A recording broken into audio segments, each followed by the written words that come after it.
We will continue with trigonometric function, derivative for a trigonometric function.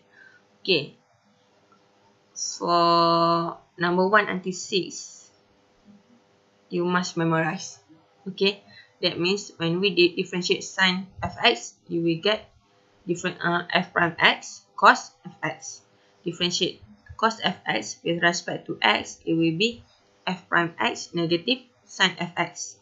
Okay, tangent will be secant squared, cosecant negative cosecant cotangent. This one tak dapat tidak, kena hafal lah. Okay, and then let's look at number 7. Let's see the difference here. We have differentiate sin fx power of n. Okay, ada power.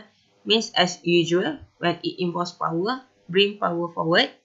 And then for this one, differentiate sin fx. That means differentiate the angle fx times differentiate sin would be cos, and then multiply with sin fx and power of n minus 1. Okay.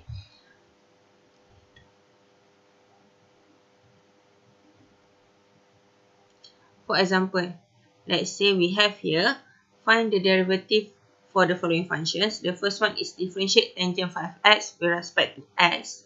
Okay, first sekali differentiate apa? Angle dia dulu, sudut. Okay, differentiate sudut dia. That's why differentiate 5x with respect to x. Awak akan dapat apa? 5. And then differentiate tangent adalah secant 5x. Bila trigonometry, mesti diikuti dengan apa? Sudut, angle. Okay, after trigonometry, function must include apa? Angle. Bila angle dia adalah apa? Salin balik je. Nothing change there. Okay, that's why the final answer is 5 secant squared 5x. Sebab dia adalah apa? F prime x darab dengan secant squared fx. Okay. And then for the next one, differentiate 2 cos 4 minus y with respect to y. Okay, 2 ni apa? Constant kat depan. Okay, 2. Next, multiply dengan differentiate angle. Okay, differentiate the angle, which means we need to differentiate 4 minus 5y with respect to y. We will have negative 1. And then cos, differentiate cos would be negative sin. Negative sin, kena ada apa? Sudut. Sudut dia apa? Salin balik. 4 minus y. Simplifying, here we will have 2 times negative 1 times negative sin 4 minus y. It will be 2 sin 4 minus y. Okay. Okay, for the third one, differentiate secant 7x power of 3 with respect to x. Okay, ada apa kuasa kan? Bila ada kuasa, bawa ke depan. 3. Next, differentiate angle, sudut. Differentiate sudut dia. Okay, that means kat sini, power differentiate sudut dia. Awak dapat apa? 7. Darab. Okay, differentiate secant would be secant tangent. So, that's why kat sini, secant 7x tangent 7x. Okay, multiply dengan, since kat sini secant kuasa apa? 3. So, kuasa tolak 1, secant squared 7x. Okay, and then just you need to simplify. 3 times 7 would be 21. Secant 7x times secant squared 7x is secant cube 7x, secant 7x cube times tangent 7x. Okay, please take note that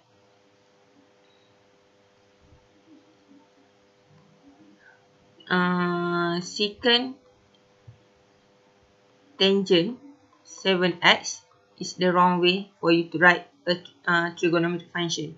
It should be secant, mesti ada sudut, and then tangent, mesti ada sudut. Okay, tak boleh gabung serentak sini, salah.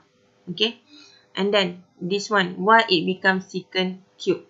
Because we have secant 7x times secant squared 7x kan.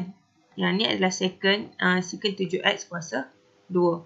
So here it will be secant 7x power of 3, which can also be written as secant cube 7x. Okay, let's move on to the fourth question.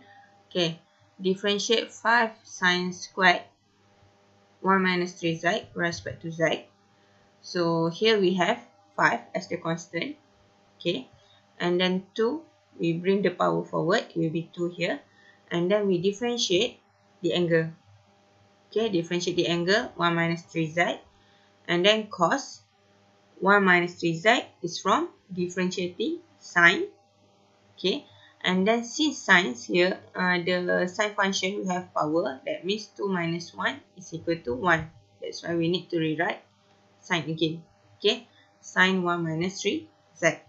So simplifying, we will have 5 times 2 is 10. And here differentiate 1 minus 3z is equal to negative 3 cos 1 minus 3z sine 1 minus 3z. Therefore, the final answer is negative 30 cos 1 minus 3z sine 1 minus 3z. Okay, the fifth one is differentiate 8 cotangent to t with respect to t. That means here 8 is the constant. Next, what do we do? Differentiate the angle. Okay, differentiate to t and then multiply with the derivative of cotangent, which is negative cosecant. And then every trigonometric function must have angle. Just copy the original angle. Okay, so this one would be 8 times differentiate to t with respect to t is 2 times negative cosecant squared to t. Simplifying, we will have 8 times 2 is 16. Negative bring forward. Okay, negative cosecant squared to t. Okay. Okay. I'll add another question. Let's say we have number 6. It is differentiate 4 sine. Okay, let it be cos for now. 4 cos power of 3 2x minus 1. Okay, what do we need to do first? Okay, 4 is the constant, right? And then next, we will bring the power forward. Okay, which means 4 times 3. And then next, what we do? Differentiate 2x minus 1. We get 2. Okay, 2. Okay, multiply with, okay, differentiate pula cos. Differentiate cos dapat apa? Negative sign kan? So here would be negative sign 2x minus 1. Tengok sini ya, sudut saling balik. Okay, and then cos, we have power there. Cos power of 3. That's why 3 minus 1 is equal to 2. Okay, multiply with cos power of 2, 2x minus 1. Okay, simplifying all of this together, 4 times 3 is 12, 12 times 2 is 24. So, negative 24, negative K, sebab darab ni, negatif ni. Okay, negative 24 sin 2x minus 1 cos squared 2x minus 1. Okay, that's it. Okay, I would like to add something. Kalau tengok beza dalam buku, apa yang saya buat, let's say we have, for example, differentiate respect to x, sin fx. Okay, apa yang saya buat, saya suruh buat apa? F prime x darab dengan apa? Differentiate sin akan dapat cos. Lepas tu saya balikkan sudut dia kan. Ada sebabnya kenapa saya suruh buat macam ni. Okay. Sekejap.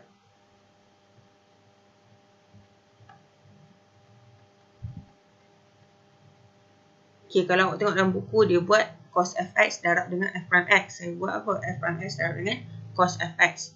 Reason is, saya nak avoid daripada awak nanti tanpa sengaja pergi darab masuk differentiate tu ke dalam angle. Contohnya saya bagi macam ni. Okay. Kita nak differentiate a simple one. Differentiate sin to x. Okay. Katalah kita buat macam dalam buku. Boleh, tak ada salah. Okay, tapi you need to be extra careful. Okay, yang ni akan jadi apa? Cos to x. And then, darab dengan beza dia akan jadi apa? Differentiate angle kan? So, akan dapat apa? 2. This one should be rewritten as 2 cos 2x. Jangan pula darab masuk dua ni. Okay. Cannot. Okay. Cannot multiply. Tak boleh darab masuk. Okay. Tak boleh darab masuk. That's why saya buat apa dulu? Saya buat f prime x tu duduk kat depan. Supaya taklah tersilap darab. Okay. And then satu lagi. Please be careful. For example this one. Involving negative kan. Make sure buat bracket. Nanti ingat tolak pula. Okay. That's all class. Thank you. Assalamualaikum.